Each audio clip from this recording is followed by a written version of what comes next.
Hi,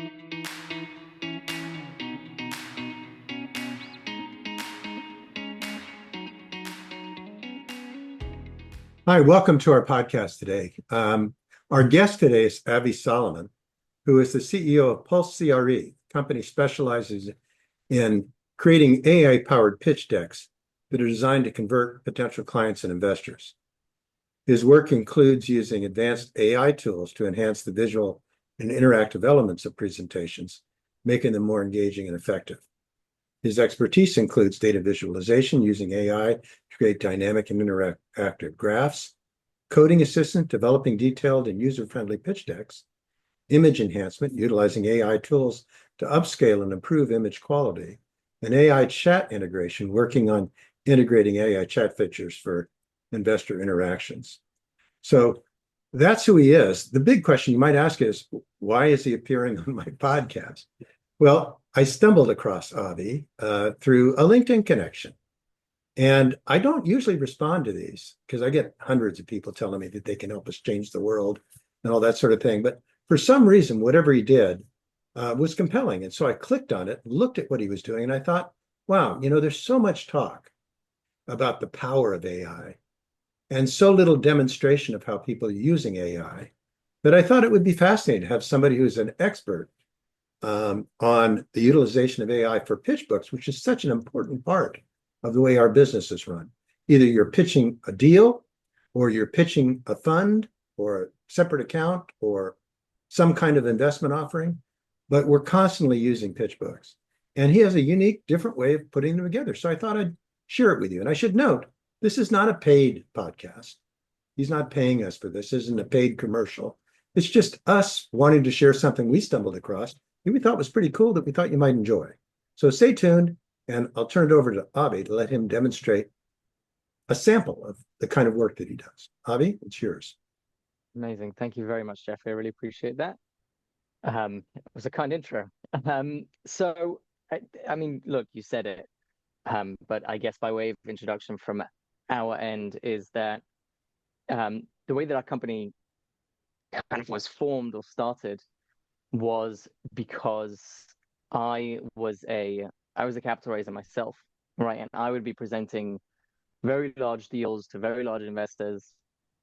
And it consistently both amazed and deeply frustrated me how low tech, how poor the technology was when presenting deals to investors, right? So, of course, anyone who's done this before knows, when you're sending a pitch book, you send it over to an investor. It might fit on an email. You'll send it over with a whole bunch of other email attachments.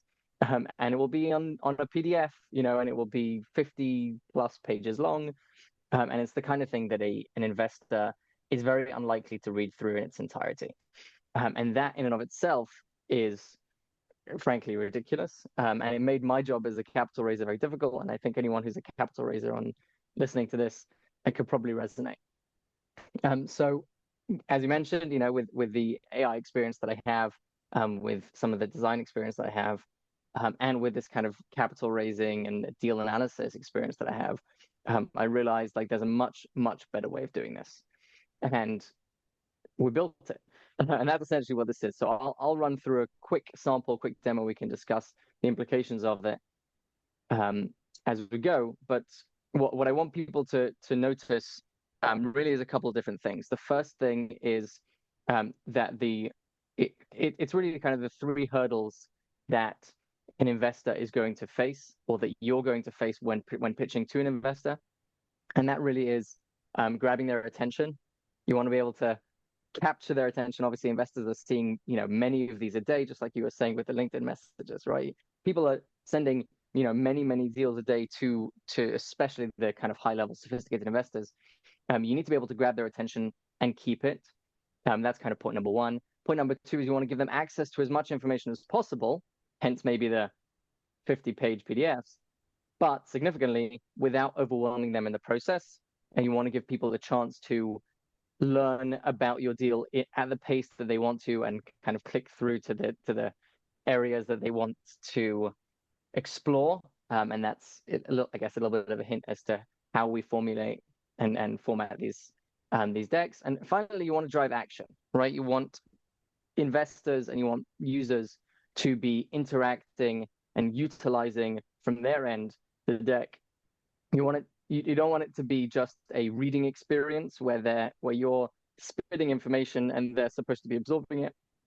You want them to be acting upon the information and interacting with it, and then doing something about it when there's a level of interest, in order to take the next step seamlessly and smoothly. So that, by as a kind of quick introduction, to this. Now, this is a sample, right? So it's not a real deal, and it's not a fully comprehensive deck. There are lots of elements missing, so I don't want people to get too worried about the specific details that are missing. The point really is to be able to show the interface, and to be able to show what we can do. And I guess I'll start on the cover deck, right? The cover page, obviously, there's a moving image, otherwise known as a video, which, as we said, attention. You want to be able to grab people's attention. You want things to be moving. You want things to be interesting. You want things to be engaging. Clickability, the ability to navigate through the deck, is obviously hugely important. Your 50-page PDF deck is impossible to navigate. It's just, pages after pages. Over here, there's always the navigation bar on the side. You can always click through, and get to the area of the deck that you are interested in, and reference back. Each slide contains, or many of the slides contain, something that we call in-slide scrolling. And the reason this is, incredibly significant is simply because of the second reason that I said, right, which is you want to give people access to as much information as possible without overwhelming them. What you want to be able to do is one slide for all the information about a specific topic, so you never have things bleeding over onto different slides. But significantly, if you had, for example, a full, nice executive summary like here, this is even a very small one and a kind of sample version. Most executive summaries are significantly longer than this, and people try and squeeze them onto pages of PDFs, right? In tiny, tiny font. It's impossible to read. What you want is a very easy to read, very easy to navigate, very easy to control interface. And that's what we've been able to build with these kinds of elements. Images is another kind of great example of how we can consolidate a lot more information into a lot smaller space. And the same goes for these kinds of things over here. Now, another thing that I wanted to mention was what we refer to as dashboards. Everyone loves a good dashboard, and dashboards have never been something that's been particularly associated with pitch books or investment decks, and our goal is obviously to change that. So what you'll see throughout our decks are these slides that essentially double as dashboards, where you can have small kind of snippets of information, things that you can interact with and you can check out. And this in and of itself is very useful and very helpful to an investor when they're looking at a specific slide, a specific area of information. Right, market data obviously is a very broad and large subset of information. And so over here, you've already got a pretty significant chunk of that. But of course, if you click in, then you'll be privy to a whole lot more, right? And you're essentially an expanded version of that information that you were seeing in the dashboard, which enables, as I was kind of hinting to before, this concept of what we call click-through exploration, where people can double click into the things that interest them, and explore what they want to explore. If they're not so interested in exploring further, that's totally fine. They'll skip through to the next thing, and they don't even have to bother with all the additional information that they could be shown. Of course, this kind of click through to learn more type thing can lead to a pop-up like I showed you, but it can also lead to reports, and it can lead to articles on across the web. Like there's an infinite number of places that a click-through exploration can lead you, which is kind of dependent on the journey that you as the presenter want to bring your investors on. Google Maps, kind of another one of these great examples of how we can consolidate information and add interactivity. add a bit of, you know, due diligence capabilities and a bit of fun. Um, Everyone loves to use the Google Street View person. Now you can use it directly from the deck. Um, and comps are kind of another one of these great examples of how we can present information so much clearer. Comps usually is kind of just a list and a table over here. We have that list and table if you want to go into table view, and that's great. And of course, again, with the concept of in-slide scrolling, there's no more squinting. You can just scroll through, and everything is easy enough to read. But of course, you can have these kind of different view um, formats and forms. So yeah, I guess to kind of show you this is a live spreadsheet. This actually is taken from a different deal. But this, what's significant about this is that when there's a change that's made on the back end, it immediately automatically populates in the deck, which of course, and the whole deck is live, but this is kind of immediately populatable on the back end, utilizing a kind of, you know, back end spreadsheet. And that means that any information that changes in the deal can be immediately populated and updated in real time. Yeah, to kind of, I guess, mention the idea of driving action at the you know, at the final. You've got to a point where an investor has looked through your deck, they've looked through your deal, it's interesting, they're interested in learning more, they're interested potentially in investing. You can now have all the navigations and the buttons that you want to send them to the right places. You could have, you know, booking scheduling calendar things inside your deck. And you could have, forms asking people how much interest they have in the deal, that kind of thing. There's a lot that you can do in terms of taking that interest and converting it into action. And yeah, that's essentially what our decks are. As you mentioned, we utilize AI on the back end to help put these together. A lot of this is custom code for every specific deal. And in general, we think that it ups the game in a significant way in terms of investment decks and pitch books. Yeah, I can tell you what caught my eye, and that is Yeah, that, please. we've been working with institutional investors. I've personally been working with them since for 43 years. That's a long time. And pitch books haven't changed much over that course of time. And what you hear a lot from investors are, wow, there are way too many investment managers slinging far too much investment program. And they all sound alike. And the reason they all sound alike is all the pitch books are put together in exactly the same way. 25 pages of our company and how wonderful we are, way before the person reading the pitch book or looking at the pitch book has even come to a clear reason why he should care, right? It doesn't really connect 100%. them to what you're trying to get them to engage with, which is, here's an opportunity that might be interesting for you. And if you're interested, then maybe you might want to learn something about our company, but not before. So it's a different approach. The other thing I love about it is it's using all the latest technology and it moves. It's not static. So many of these pitch books are static. And the other thing I love about it is it's not text rich. And in places where it is text rich, you have the sliders as you demonstrated so that you can scroll through and absorb that content at your own pace. And it's large enough that you can actually read it without having to squint or use readers. And you've got buttons all over the thing that allows you to navigate wherever you want to go at any point in time. So there are a lot of things I really liked about it. Question for you though is it seems like, wow, it's a lot of work to put this together, both from a thinking standpoint. What are you trying to communicate and how are you trying to communicate it?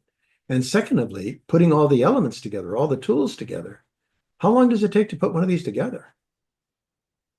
That's a really good question. Can I adjust the first point, maybe almost as an answer to your question as well? Because the way that we approach this and the kind of process of putting together an investment deck is, I think, a way that is unique for the industry and a way that the industry doesn't really like to think about things. As you as you correctly mentioned, most investment analyst people think in terms of communicating the data of the deal, the returns, the numbers, all the various different elements that make this deal a compelling deal from a spreadsheet's perspective. The way that we approach a deal is from a user experience perspective. And the reason that's kind of this big shift, this big mind shift in the way that these pitch books are put together is that the majority of the information or the experience that an investor is going to experience in looking at your deal is as a user, right? They come from fresh, they don't know anything about your deal, and they're experiencing your deal from point zero, and you want to get them all the way through to point 100 in a very short period of time, which is the period of time of the attention span of a given investor who's obviously very, very busy and has many more important things to think about. And what people will do is say, okay, here's like a whole bunch of numbers, no justification for it, no build up to it, no journey that I'm bringing you on, but here are the numbers, believe me or don't believe me. And of course, that doesn't sell things, right? What sells things is a feeling of calm, is a feeling of working your way through the information, is a feeling of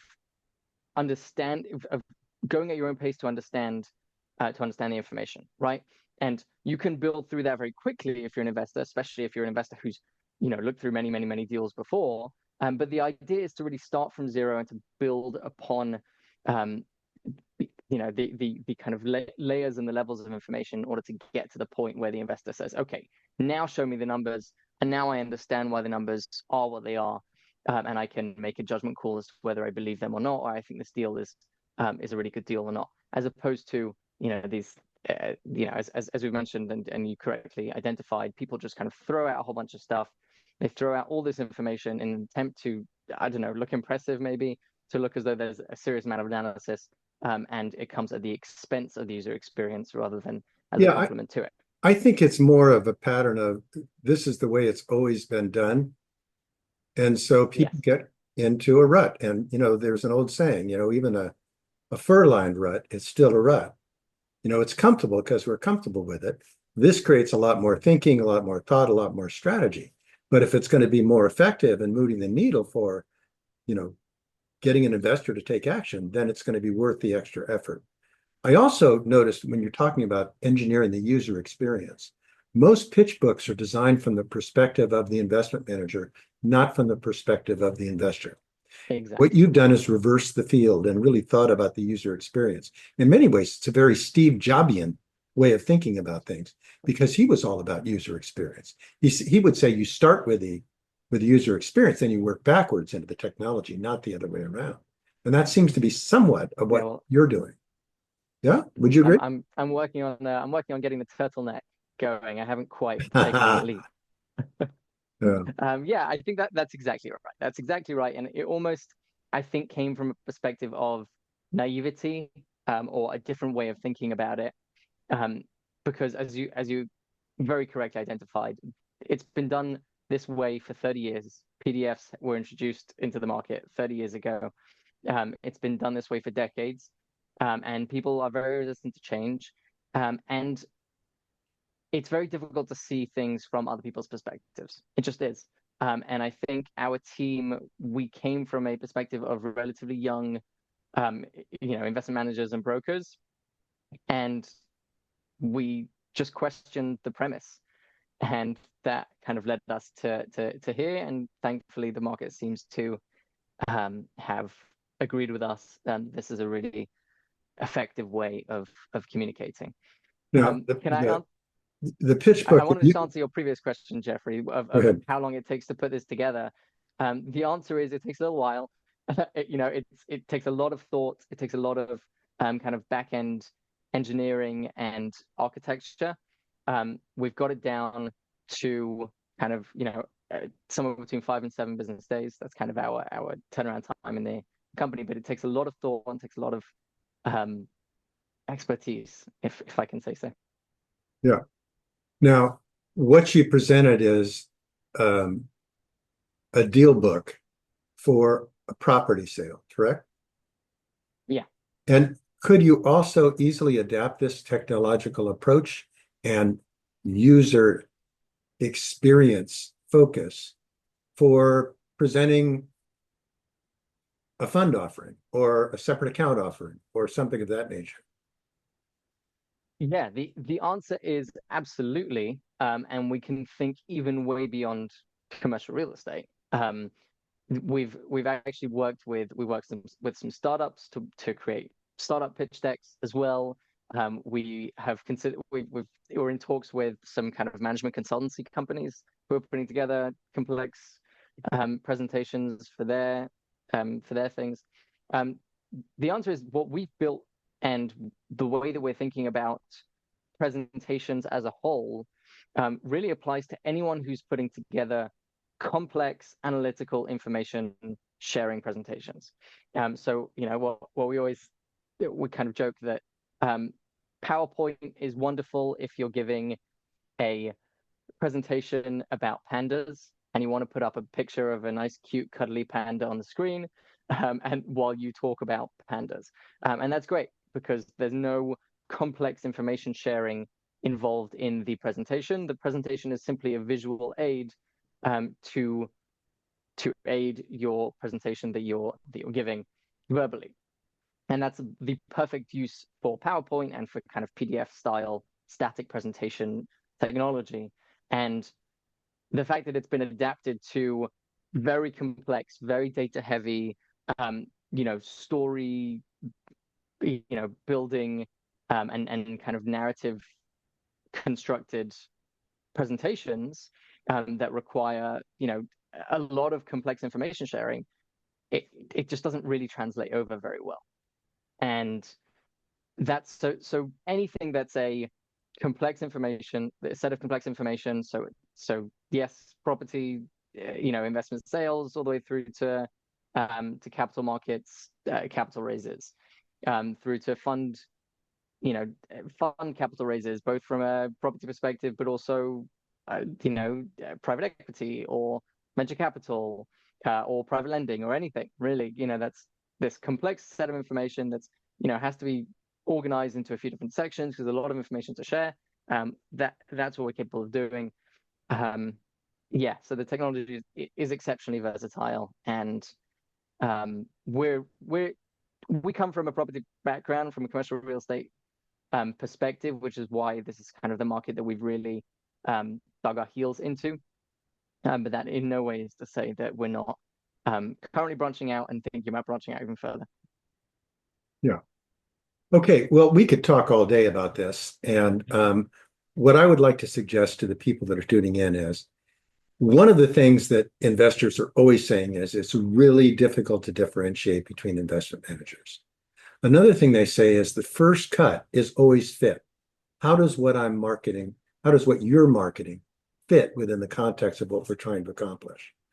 This is an alternative way to differentiate your firm simply by the way that you're presenting, and a way to help answer that question for them in multiple different ways in a much easier to follow and totally in the control of the user way of helping them understand what the fit is.